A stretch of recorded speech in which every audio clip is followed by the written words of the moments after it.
developments in the case of a father convicted of trying to murder his newborn daughter. He told police he put antifreeze in the child's milk because he did not want to pay child support. A judge sentenced that father to 50 years in prison. Channel 2's Taisha Fernandez is live in South Fulton, where she spoke to the lead detective in this case exclusively today.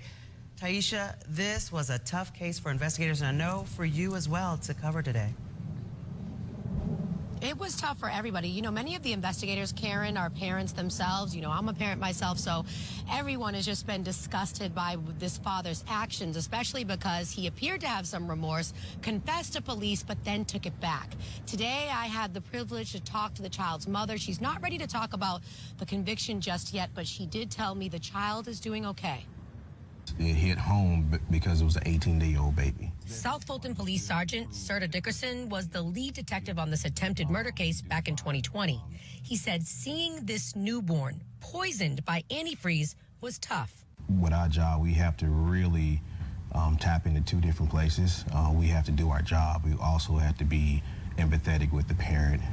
So it kind of hit home based off of us trying to figure out who done it and what the motives were.